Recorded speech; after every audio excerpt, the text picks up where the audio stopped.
दोस्तों, आज आप लोग के लिए हम विषय सामाजिक विज्ञान के सब्जेक्टिव क्वेश्चन के लेके आया हूँ, जो कि आपके आने वाले बोर्ड एग्जाम यानी क्लास 10वीं के बोर्ड एग्जाम में बार बार पूछे जाते हैं।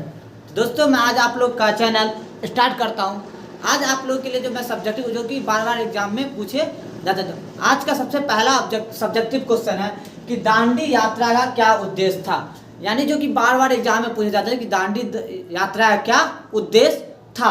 तो उसमें क्या था कि गांधी जी, दांडी यात्रा को किसने प्रारंभ किया था? गांधी जी, महात्मा गांधी, जो हमारे जिसको बापू के नाम से जाने जाते हैं। तो गांधी जी ने 12 मार्च 1930 कितना 12 मार्च 1930 को अपने 78 सहयोगियों, कितने 78 सहयोगियों के साथ साबरमती आश्रम से दांडी यात्रा या नमक यात्रा पर निकले थे। कहने का मतलब गांधी जी 12 मार्च 1930 ईस्वी को अपने 78 सहयोगियों के साथ कहाँ साबरमती आश्रम से दांडी यात्रा या नमक यात्रा पर निकले थे।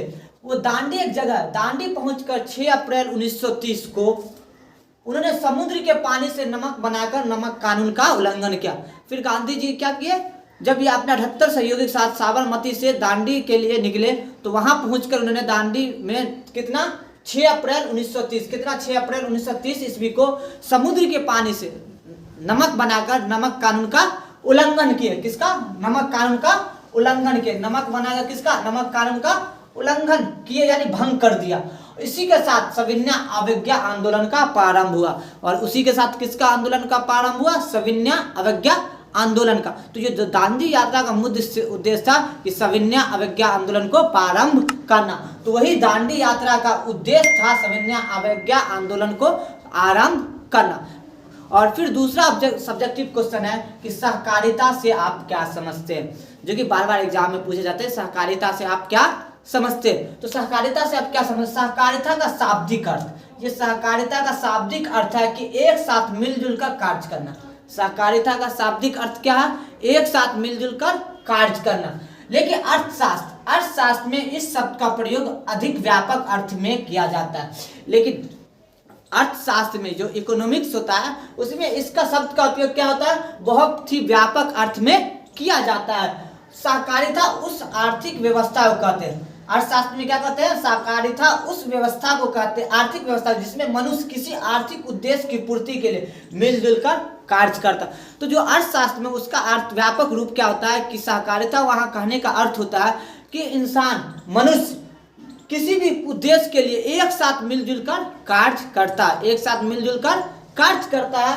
और जिसमें श्रेष्ठम कृषि का मतलब उच्च प्रकार के पैदावार करना, कृषि उत्पन्न करना, और जीवन संभव हो सके, और समृद्ध जीवन संभव हो सके। तो ये अर्थव्यवस्था में यानी इकोनॉमिक्स में उसका यानी सहकारिता का आर्थिक शाब्दिक अर्थ होता है कि लोग एक साथ मिलजुल कर एक अच्छा ही प्रोग्राम बनाता है, यानी एक अच्छा ही उद्देश्य की पूर्ति करता है, जिसमें कि श्रेष्ठम कृषि और समृद्ध जीवन जीने की संभव हो सके। फिर आपका तीसरा नंबर सब्जेक्टिव क्वेश्चन आपके नंबर 3 क्वेश्चन क्या है? हरित क्रांति से आप क्या समझते हैं? यानी हरित क्रांति से आप क्या समझते हो, कि बार बार एग्जाम में आप लोगों को पूछे जाते हैं। तो हरित क्रांति की शुरुआत भारत में कब हुआ था? 1967 से 68 के बीच, 1967 से 68 के बीच में हुई थी। हरित क्रांति के अंतर्गत कृषि में आधुनिक, हरित क्रांति के अंतर्गत क्या हुआ था? कृषि में आधुनिक तकनीक, रासायनिक खाद के उर्वरक और उन्नत बीजों,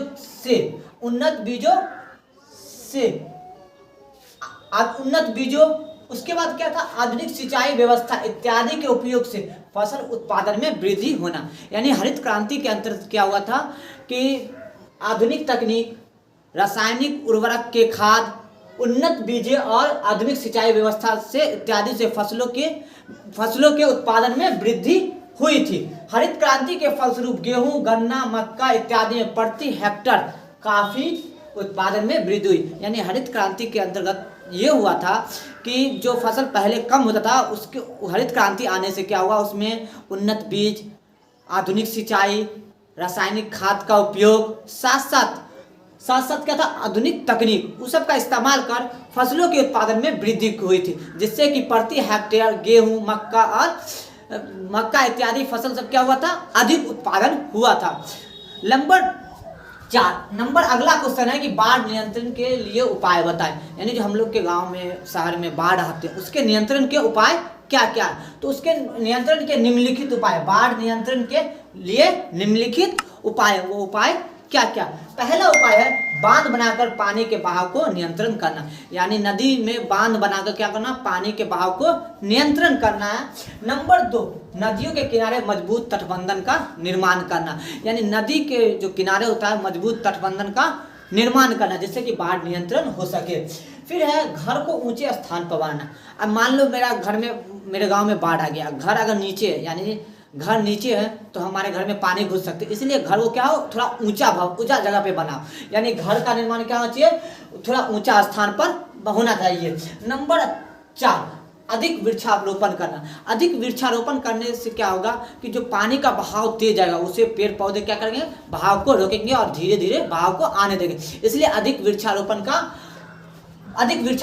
नंबर 4, बाढ़ प्रभावित क्षेत्रों में, जैसे जहां बाढ़ हमेशा आता है वहां बहुमंजिला, यानी फर्स्ट फ्लोर, सेकंड फ्लोर, यानी थोड़ा ऊपर घर बनाए, यानी बहुमंजिला इलाका में। यानी हो सकता है अगर फर्स्ट फ्लोर पे पानी आ जाए तो आप सेकंड फ्लोर पर रह सकते, सेकंड में तो थर्ड फ्लोर पर रह सकते हैं। इसलिए जहां बाढ़ आने का ज्यादा चांस रहता है जिस क्षेत्रों में, उसमें बहुमंजिला भवन का निर्माण करना है।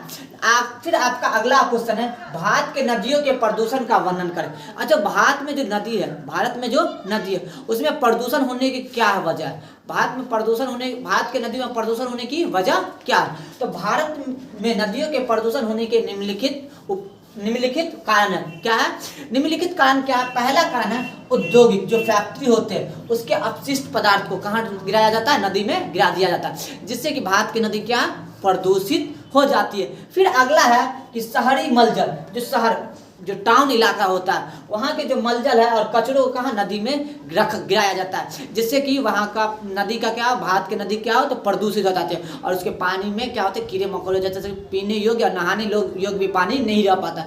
यही वजह है कि भारत के नदी किस वजह से, फैक्ट्री की वजह से, फैक्ट्री के जो मलजल है उसको नदी में गिरा दिया जाता है। साथ साथ क्या होता है, जो शहरी मलजल कचरा है उस सबको नदी में गिराया जाता है, जिससे क्या होता है कि भारत की नदी क्या प्रदूषित हो जाते हैं। दोस्तों, आपको वीडियो अच्छा लगे तो इसे लाइक, कमेंट एंड शेयर करें। साथ साथ इसे शेयर इसलिए करें कि आपके जो फ्रेंड रिलेटिव क्लास 10th के एग्जाम देने वाले, इससे उस वीडियो को देखें और इससे फायदा हो जाए। एग्जाम में ये सब क्वेश्चन बार बार पूछे जाते हैं। देखने के लिए थैंक यू फॉर वॉचिंग।